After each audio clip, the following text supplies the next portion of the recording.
Hello and welcome to a Warframe video.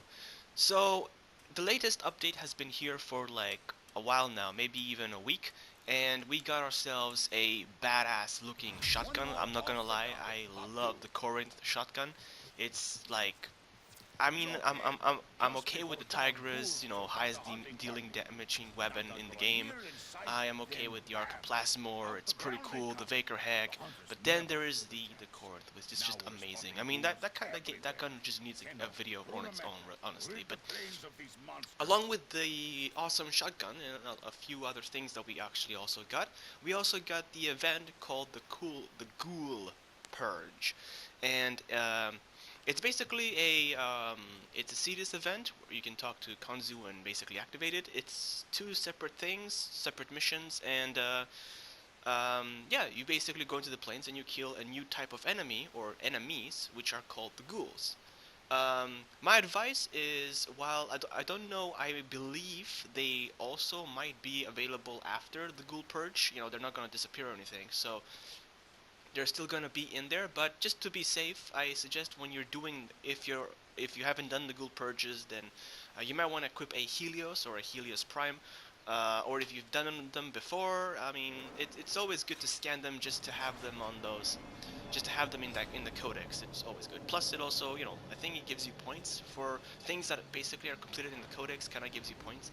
I honestly just wanted to scan them so I can have them, not to complete them, just so I can have them, and get a good look at them and see what kind of things they drop, what kind of weaknesses they may possess. There are kind of interesting units.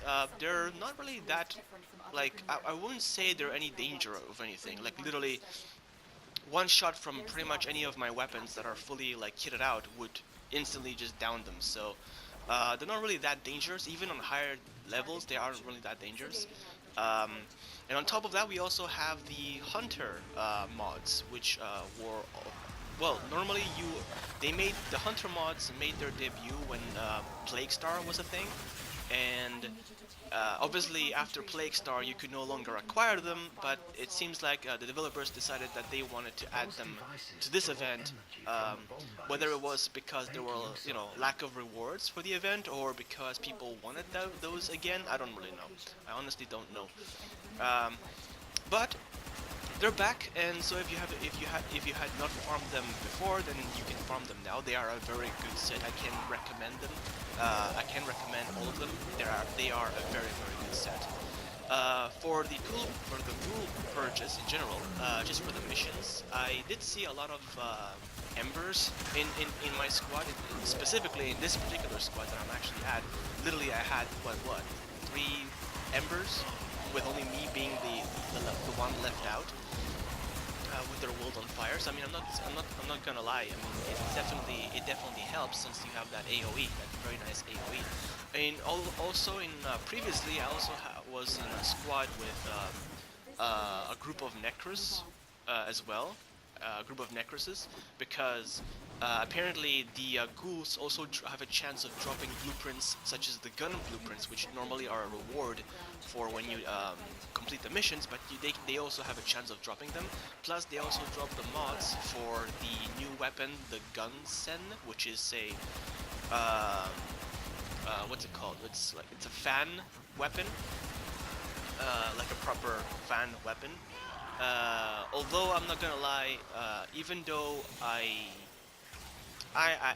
liked the concept of the weapon, it was done very poorly. I'm just hoping that future stances are going to be a little bit more awesome and do the weapon a little more justice, because right now the weapon is just it sucks currently.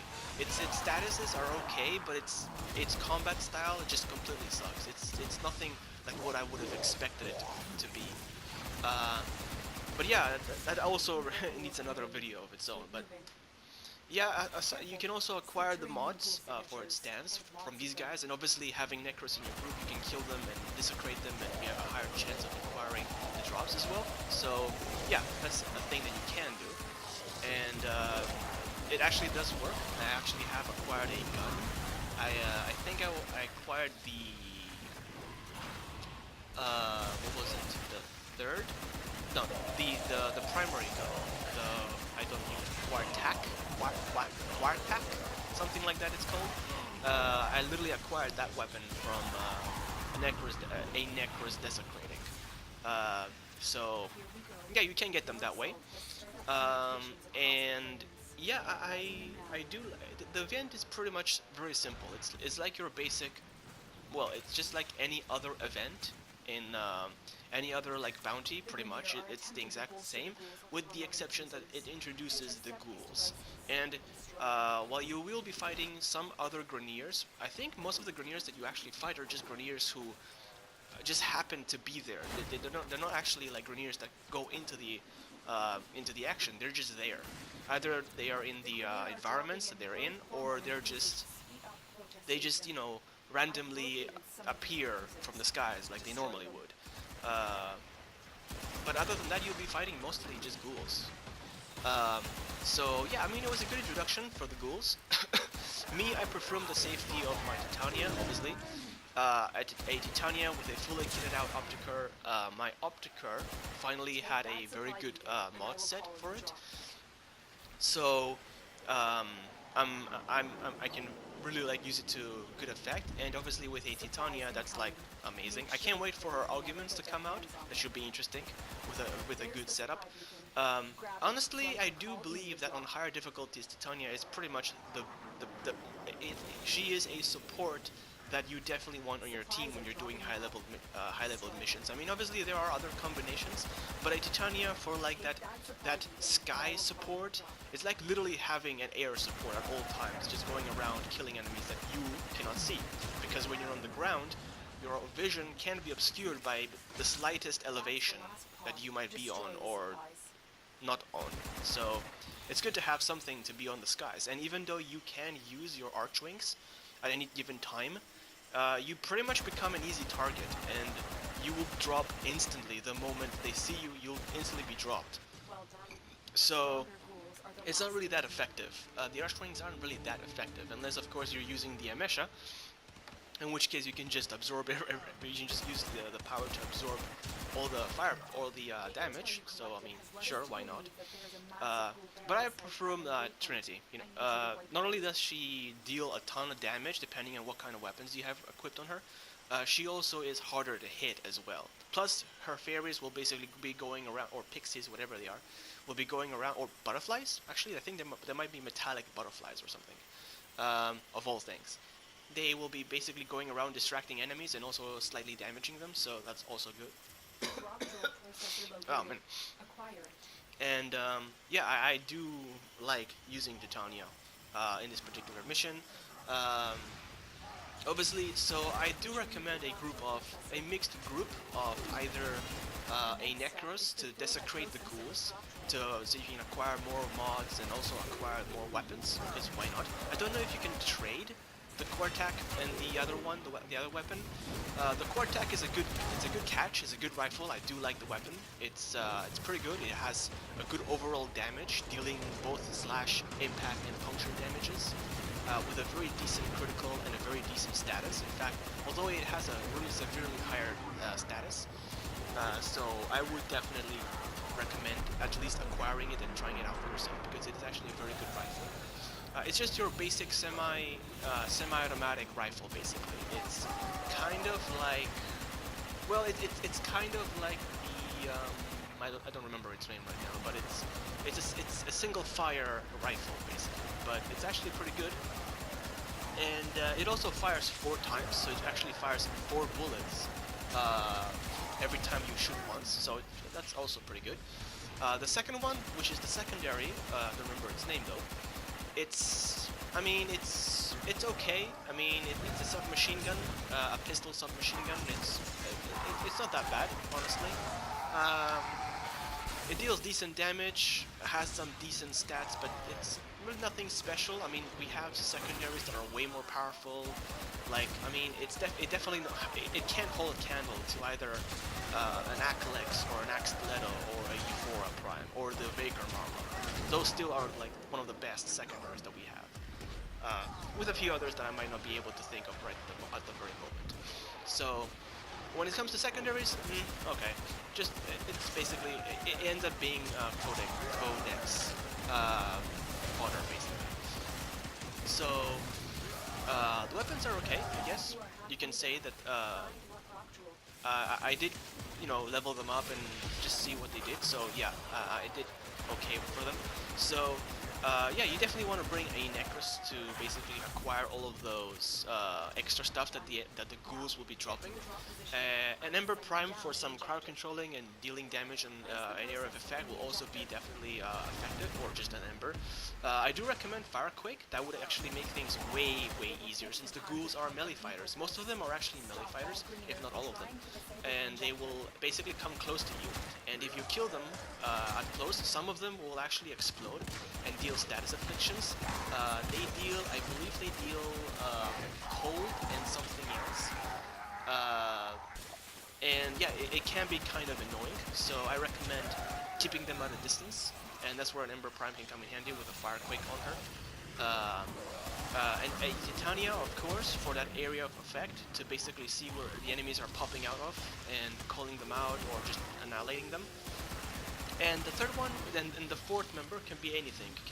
I don't know, it could be a Trin for that maximum energy and just that guaranteed no one ever dies blessing. Or it could be an Oberon for his healing and putting his hollow ground on the ground to basically deal rad damage and force enemies from either buffing each other, although that's more of a infested thing rather than a veneer thing. But it does come in handy, although the confusion might actually cause them to fight each other, and kind of like, if you don't have a line of sight on them, they could like be anywhere. So that's where the Titania comes in handy. But yeah, that's basically the like in the end, it's obviously you could just use Mesa and just go crazy, go high noon crazy all over the place, and you could probably solve the entire thing with just Mesa, but there's always strength in numbers, and numbers do tend to like give you the ability to like get the missions done a lot faster, which is why I do like doing public missions, doing bounties on public, because having that extra numbers can either, most of the times I take advantage of the enemies going after my teammates. That way I can damage them. I can be like either the overhand, I basically like doing the damage while they actually it's kind of like old like Warcraft like dungeoning. Basically, you have your tank, and you have your damage dealers. One person or a variety of them just keeps all the enemies occupied while the others damage. In this case, it's like in my case, it's like everybody is like the tanks and I'm the damage dealer in some cases. But yeah, healer would be nice, but at this point, like, thanks to the to all the abilities that we have, all the the operator powers. Yeah, I think healing isn't that big of a problem. Although it would be nice to actually have like a proper healing thing. It would be nice if Vizarian could actually heal the actual operator, but I guess regeneration will do just fine. But yeah, we also had that as well, which was a very nice addition, reducing the cost of those powers, of those focus powers. That was amazing. Yeah, I actually do like the update. I was actually looking forward to it. We're pretty much waiting for the entire Christmas to actually finish up, just so we can acquire the update. And hopefully more updates will be just as good, bringing more content. There is an abundance of content when it comes to Warframe, so it's kind of hard for people to keep up. And if you're a new player, then you have a lot of road ahead of you. Hopefully you get into the game before, before you just, while the items are still like manageable. So yeah, I just wanted to talk about the Ghoul Purge, about the update, and a few things that I actually noted. So yeah, this is the end of this video. Thank you for watching. Stay cool, and I'll see you later. Bye.